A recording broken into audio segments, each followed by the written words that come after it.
Bonjour à tous et à toutes, bienvenue sur la chaîne YouTube Martin Eden. Et aujourd'hui, on va continuer. Non, on commence. Mon Dieu, je sors du travail, je suis fatigué. Fatigué, chers amis, 30 heures semaine, maintenir la cadence. Martin Eden, il est sur les rotules, faut le savoir, c'est vérifiable, c'est marqué dans mon livre. Non, enfin bref, trêve de martyr, s'il vous plaît, Billy. Nous ne sommes pas là pour ça. Et bon, quoique. Vu le thème, on va parler des négationnismes ou du négationnisme avec le que sais-je de Valérie Higounet intitulé Le négationnisme en France. Et ce sera le format synthèse justement sur le négationnisme. Bien que c'est plutôt une revue historique, synthétique du négationnisme, par Valérie Higounet, qui est cofondatrice, je crois, en tout cas, qui a fortement participé à la création de Conspiracy Watch avec Rudi Reichstadt. Bon, effectivement, Conspiracy Watch plutôt conservateur, on va dire ça comme ça, mais quand même, malgré tout, une vraie ressource sur le négationnisme, etc. Et dans mon souvenir, je leur ai même... mais Rudi Reichstadt, qui n'est pas... comment dirais-je, je leur ai envoyé un mail il y a assez longtemps pour leur suggérer des livres, en tout cas, de mon point de vue, qui manquaient à leur bibliographie. Et ben, ils m'ont répondu positivement. Ils ont rajouté les trucs extrêmement rapidement, les livres extrêmement rapidement. J'avoue que moi-même, j'étais assez surpris. Enfin bref, et donc Valérie Higounet qui a fait également une biographie extrêmement intéressante sur Robert Faurisson, Billy. Et mon Dieu, cette biographie, c'est du caviar. Du caviar. Je ne peux que vous en recommander la lecture. Je pense mettre la biographie de Faurisson par Valérie Higounet dans la description. Et n'hésitez surtout pas à y aller parce que vu l'épaisseur du bouquin, je ne pense pas en faire une lecture commentée. Sinon, le truc va durer 6 mois. Et à un moment donné, il faut que j'avance sur d'autres sujets. Donc c'est pour ça que je prends aussi des que sais-je parce que c'est très court, très fin, synthétique, etc. pour parler d'un sujet. Mais si vous voulez réellement étudier la question... Je vous conseille fortement la biographie de Robert Faurisson de Valérie Higounet. Et je crois aussi c'est elle aussi qui a écrit Histoire du négationnisme en France, qui est la version très longue, Director's Cut du que sais-je. Voilà, là on va sur le format synthétique. Donc voilà, pour moi c'est vraiment les deux livres intéressants. Il y a le livre aussi sur Roger Garaudy qui est très intéressant. Il y a aussi le livre sur Paul Racinier, mais la biographie de Paul Racinier, elle est vraiment indigeste au possible, indépendamment de sa qualité historique, mais juste à lire quand vous êtes un non-initié, c'est peut-être pas le bouquin que je recommanderais en premier. Et donc voilà, sur le négationnisme, il y a quoi encore à...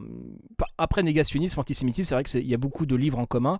Mais voilà, typiquement sur le négationnisme, vraiment les deux bouquins que je vous conseille, ce sont les deux livres de Valérie Higounet. Antisémitisme, histoire de l'antisémitisme, c'est ça, qui est assez épais mais qui se lit très bien. Valérie Higounet n'est pas une autrice qui est chiante à lire, bien au contraire. Et sa biographie de Robert Faurisson qui est extrêmement intéressante, en plus que j'ai le bouquin et je l'ai annoté avec des marque-pages, des notes, etc. Oui, parce que j'écris sur les bouquins, oui, faut le savoir, c'est vérifiable. Et donc voilà, pourquoi je fais ça sur le négationnisme? On pourrait me dire, mais pourquoi tu fais le que sais-je sur la théorie du complot? On sait ce que c'est, l'antisémitisme, le négationnisme. Non, chers amis, pour la plupart d'entre vous, vous ignorez totalement le sujet. Et je le dis avec la plus grande confiance du monde et la plus grande suffisance du monde. Parce que tout simplement, à un moment donné, quand en manif, qu'on voit toujours l'israélisation de la France, à un moment donné, ça ne pardonne pas, Billy. C'est... à un moment donné, l'antisémitisme est extrêmement bien implanté, et j'ai envie de dire même à gauche, et j'ai envie de dire même surtout à gauche. Parce que l'antisémitisme peut très bien être, la critique tronquée du capitalisme, sur le capitalisme financier, juif, apatride, destructeur de richesse, mondialiste, Soros, tout ça. Enfin voilà, tous les sujets qui font des millions de vues sur Internet, n'est-ce pas ? Et donc voilà, et le chemin naturel entre guillemets du négationnisme, de l'antisémitisme, c'est le négationnisme, parce que à un moment donné, pourquoi s'emmerder ? Pourquoi le faire le chemin à moitié ? Et il faut savoir aussi, chers amis, je ne le répéterai jamais assez, j'ai eu un temps, quand j'étais sur Alien, un bon orteil dans le négationnisme. Disons que je me suis posé la question, peut-être que c'était du bidon. Bon, depuis j'ai lu des livres et puis je me suis rendu compte que c'était des conneries. Et c'est pour ça, chers amis, que là, il va y avoir des gros tacles sur Étienne Chouard. À un moment donné, oui, effectivement, on peut dire, oui, t'arrives après la bataille. Oui, mais quand même. Et même à tous les Soraliens un peu paumés, machin, qui disent, vas-y, montre-nous. On va là, je vous promets du sang et des larmes. Comme dirait Churchill, je vous promets du sang et des larmes. Donc là, on n'est que sur un que sais-je. Hein, on précise bien, on n'est que sur un que sais-je, voilà. Extrêmement banal, on n'est même pas dans les hauts bouquins théoriques, hein, on est dans la base de la base, hein, si vous voulez. Mais enfin bref, trêve de tergiversation et trêve de mégalomanie orale, Billy, on va commencer la lecture du livre du que sais-je, le négationnisme en France. Parce qu'il faut savoir aussi, en France, on est quand même voilà, on est top sur le négationnisme, on est quand même top niveau, hein, quand même. Hein, on n'est pas des petites bites, hein, on y va franco, on y va franchement. Hein, c'est de là comparer Forisson à Rocco Siffredi, bon, il y a des comparaisons un peu cheloues dans ma tête. Enfin bref, passons ces digressions fortement non civilisées. Introduction. Pendant les années d'après-guerre, peu nombreux sont ceux qui osent assumer leur antisémitisme. Le négationnisme est donc, pour l'essentiel, inaudible dans une société où l'antisémitisme, certes, persiste, mais apparaît largement discrédité et confiné à un public restreint, celui des vaincus de l'histoire récente. Marc Augier, alias Saint-Loup, ancien officier de la Légion des volontaires français contre le bolchevisme, rédacteur au journal de la LVF, le combattant européen, dirige, fin 1944, l'équipe rédactionnelle de Devenir, l'organe des SS français de la brigade, puis de la division Charlemagne. Ce membre du bureau politique du Parti populaire français, PPF, de Jacques Doriot, qu'il faut que je fasse un épisode dessus, je crois que je l'ai enregistré mais je ne l'ai pas encore publié il y a assez longtemps, enfin bref, condamné à mort par contumace, est l'un des premiers à oser affronter l'hydre aux 1000 têtes du mensonge médiatique, mondialement orchestré et à nous rendre ainsi notre honneur, rapporte Robert Dunn, lui aussi ancien de la division Charlemagne. Comme quoi, les trous du cul, ça traîne souvent entre eux. En criant au mensonge, entre guillemets, forgé par les juifs, il s'agit pour ces témoins directs, et pour certains acteurs, de l'événement de sauver l'héritage du nazisme. En France, une culpabilité supplémentaire s'ajoute, la collaboration de l'État français avec l'occupant et sa complicité dans la perpétration du génocide. Et oui, aussi, c'est un petit taquet pour Zemmour aussi, hein, je dis ça, je dis rien. Les premiers à nier le crime furent les criminels eux-mêmes, rappelle l'historien Henri Rousseau. Avant la fin de la guerre, les chambres à gaz des principaux centres d'extermination, Birkenau, Belzec, Sobibor, Treblinka, à l'exception de celles de Majdanek et d'Auschwitz, hein, entre guillemets, sont détruites par les Allemands. Ils assument moyen. Celle qui est visitée aujourd'hui à Auschwitz I a fait l'objet de quelques erreurs lors de sa remise dans son état original par les Polonais dans l'immédiate après-guerre. Ces erreurs, aujourd'hui signalées, ne manqueront pas d'être exploitées par les négationnistes, tout comme l'historiographie balbutiante et certains témoignages. Voilà, quand même. Les premiers ouvrages sur l'histoire du génocide des Juifs sont publiés à partir des débuts des années 50. Le Bréviaire de la haine, le Troisième Reich et les Juifs de Léon Poliakov datent de 1951. Léon Poliakov, d'ailleurs, gros gars à lire, hein, c'est un incontournable. Bien que tous ces livres ne soient pas forcément accessibles, je ferai un basique sur lui, un de ces quatre, parce que lui, il est vraiment extrêmement important dans tout ce qui est antisémitisme, négationnisme, etc. C'est vraiment... c'est un des papas. C'est un des papas. Comme Pierre Vidal-Naquet, enfin bref. Toute cette bande, on va dire, qui est extrêmement intéressante à lire. Il est considéré comme une référence pendant de nombreuses années. 2 ans plus tard, The Final Solution de Gerhard Reitlinger paraît en Angleterre. Jusqu'aux années 60, les livres sur l'histoire de la Seconde Guerre mondiale et sur celle de l'extermination nazie restent peu nombreux. Je pense que tout le monde a envie d'oublier et tout le monde était en mode guerre froide. Ne jamais sous-estimer la puissance du déni, chers amis. Le déni est puissant. La question de la mémoire du génocide juif et de sa transmission participe directement à sa construction. Les premiers récits de déportés sont publiés le lendemain de la guerre. Ils répondent à une urgence intérieure qui s'était fait sentir dès le camp lui-même. Certains témoignages, tout comme des articles de presse, peuvent se révéler en décalage avec la réalité. Le 15 décembre 1945, Le Monde affirme par exemple que 9 millions de personnes au moins ont péri dans les camps de concentration. Un autre papier, celui du 18 janvier 1947, décrit l'audition de la déposition écrite par l'officier nazi Ernst Gerstein, peu importe, au procès de Nuremberg. Sa conclusion est celle-ci. Selon son témoignage, le nombre de juifs et de déportés d'Europe centrale massacrés par les nazis dans les camps d'extermination s'élève à 25 millions. L'opinion publique, souligne l'historien Robert Frank, découvre l'événement alors qu'elle n'est pas prête à le recevoir. Ni psychologiquement, ni intellectuellement, elle n'avait pas les outils conceptuels pour comprendre le génocide, c'est-à-dire l'inimaginable. Alors, des génocides, il y en a eu. Disons, des génocides qui se sont passés à domicile, il y en a eu assez peu en Europe. On s'est toujours démerdé pour faire ça à l'étranger, si tu veux, loin de chez soi. Parce que quand même, on va pas faire ça chez nous, on va pas non plus chier dans notre assiette. Mais là, ça se passe à domicile. Donc à un moment donné, bon, c'est technique, hein. C'est technique. Donc, surtout au lendemain de la guerre, le pays était pratiquement rasé, c'est comme ça, en tout cas en France, dans les pays de l'Est aussi d'ailleurs. Mais voilà, c'est juste quand il y a des bidonvilles machin, et en plus quand on t'annonce ce genre de bas, j'imagine que ça doit être pas évident à dire ok, bon, pourquoi pas. Surtout que bon, voilà, pour le coup, s'il y a des zététiciens dans le tas, bon là, si tu veux, là on était en mode témoignage, si tu veux, on n'était pas en mode démonstration, on n'avait pas le temps, quoi. C'était surtout les témoignages. Enfin bref, c'est un autre sujet. Au moment de l'affaire Forisson, à la fin des années 70, les historiens et intellectuels français je tourne la page, se trouvent face à une sorte de dilemme. Faut-il, comme l'a formulé François Bédarida, réfuter les falsificateurs au risque de leur apporter une reconnaissance intellectuelle, ou bien refuser tout dialogue avec des charlatans, quitte à leur laisser le champ libre. Moi, je parle du fascisme, mais pas avec les fascistes, tout simplement. En mode, voilà. Faut pas non plus. Bien que bon, après pour certains comme Calivision, ils aiment bien aller sur le terrain de la droite et de l'extrême droite pour les niquer, pour les baiser. Vu comment ils dominent Internet, c'est une stratégie que je peux comprendre. Mais personnellement, discuter avec des débiles, personnellement, j'ai donné dans les sectes. Hein. Moi, j'ai usé mon capital patience de discussion pour les trous du cul. Voilà. Vous m'excuserez, je n'ai plus la patience. Eux, ils l'ont encore. Bah, tant mieux pour eux, quelque part. Et je leur souhaite toute la réussite du monde, d'ailleurs. Et on embrasse, bien sûr, Calivision. La première option s'impose assez rapidement. Tout comme le résultat, la médiatisation du négationnisme stimule paradoxalement la recherche historique. Ouais, quand même. À partir du début des années 1980, des ouvrages de référence sont publiés. En 1982, un colloque fait le point sur la connaissance de la Seconde Guerre mondiale. Paul Heilberg, auteur de La destruction des Juifs d'Europe, avance alors.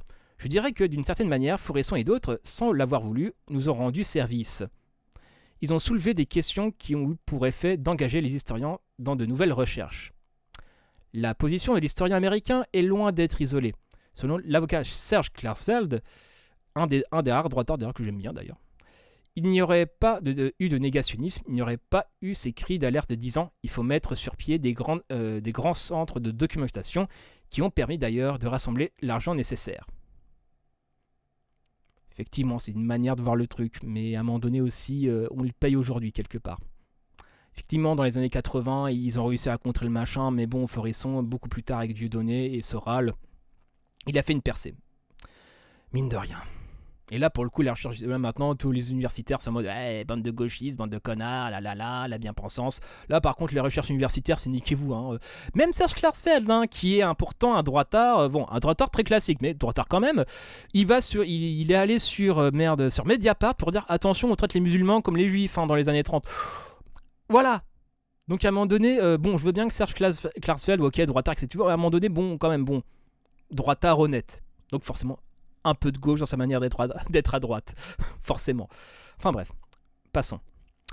Parce qu'ils prétendent opérer une révision de l'histoire, les porteurs de cette propagande antisémite se dénomment révisionnistes. En total désaccord avec cette présentation, les historiens adoptent le terme de négationniste, élaboré par Henri Rousseau, pour qualifier le discours qui nie la politique d'extermination nazie à l'encontre des Juifs d'Europe et disculpe l'Allemagne en délivrant ce message. Les Juifs mentent depuis plus de 70 ans.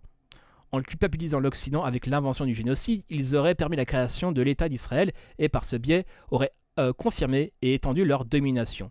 Ce faisant, le négationnisme réactualise le mythe du complot juif international ou du complot sioniste, c'est au choix. Son instrumentalisation recouvre plusieurs objectifs. Elle sert à réhabiliter un passé, dédouaner Vichy et le nazisme de l'événement génocide, qui le rend à tout jamais infréquentable.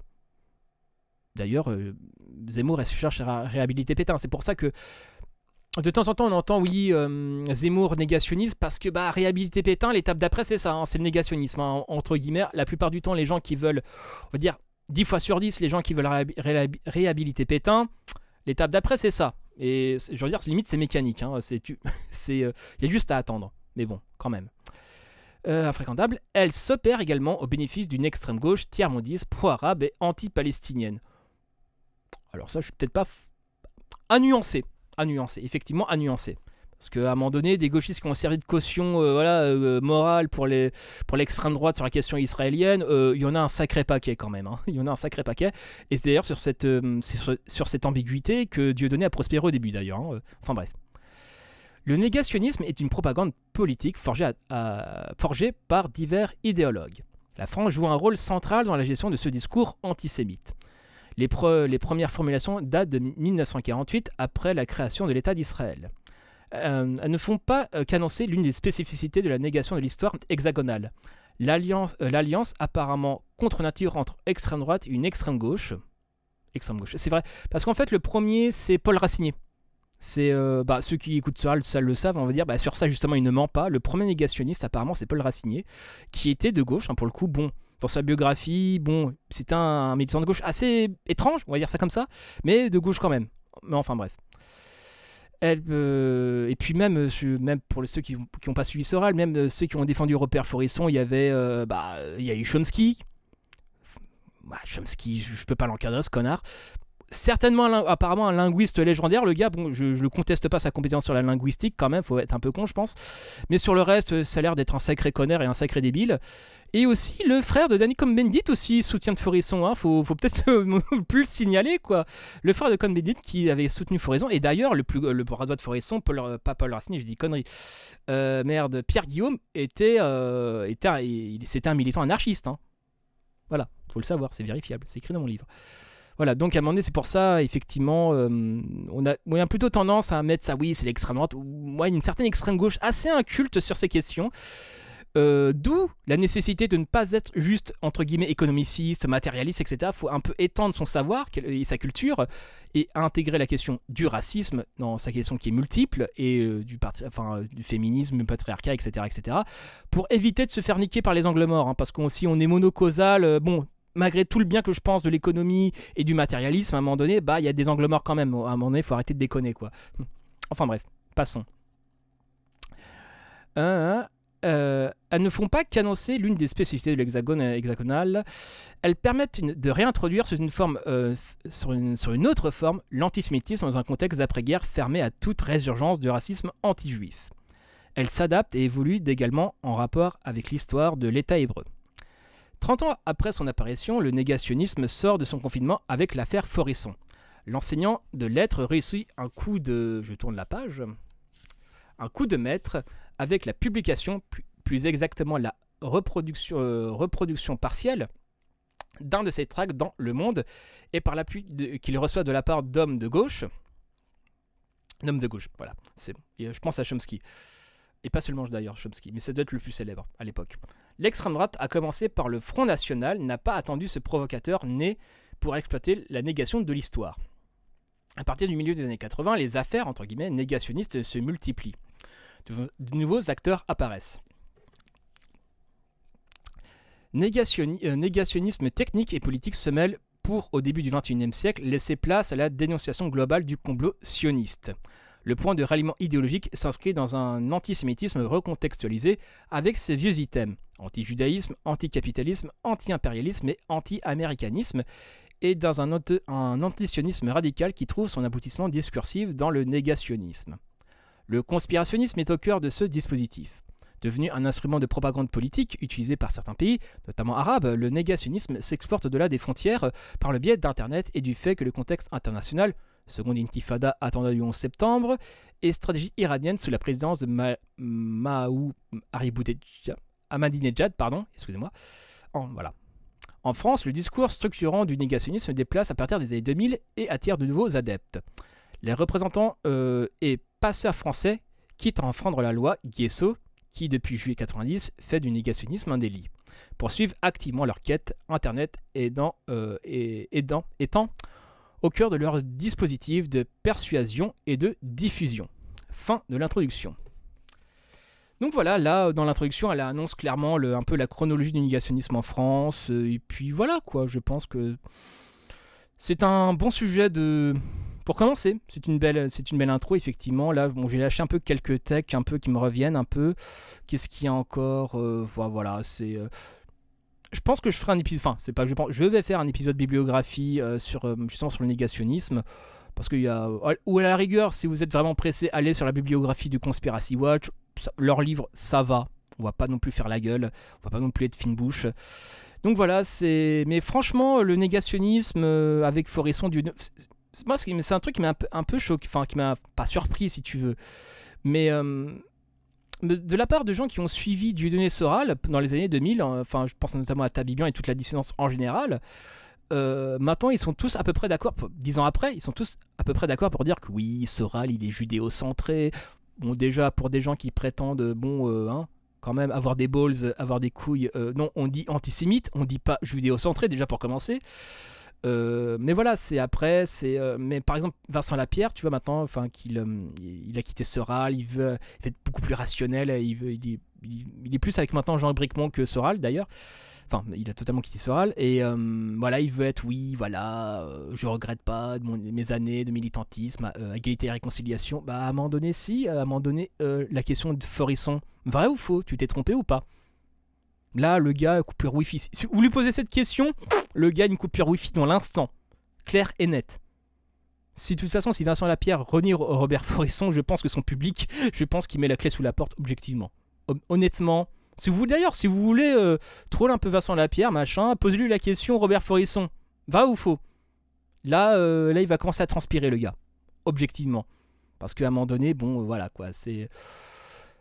voilà, il a dit oui, militantisme, ER, machin, je regrette pas. Bah à un moment donné, tu as validé un gars qui a craché la gueule de 6 millions de morts. À un moment donné, c'est quand même assez technique à justifier.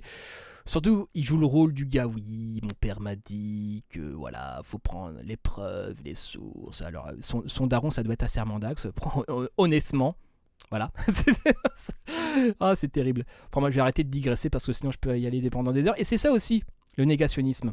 C'est pour ça aussi qu'on a pris la tête à Chouard en fait. Et pour moi, pour de très très bonnes raisons. Et d'ailleurs, il a répondu totalement à côté pour le coup. C'était assez délicieux parce que Chouard a vraiment ce truc du mec moyennement cultivé, moyennement engagé. Enfin, voilà, l'incarnation humaine de l'eau tiède. Il a la saveur d'un yaourt nature, tu vois. J'utilise souvent cette expression.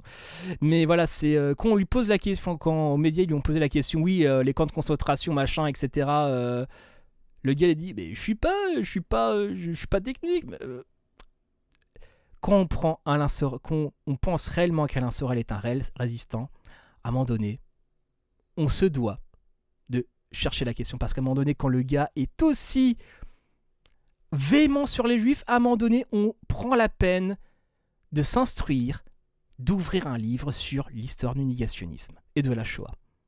C'est un minimum.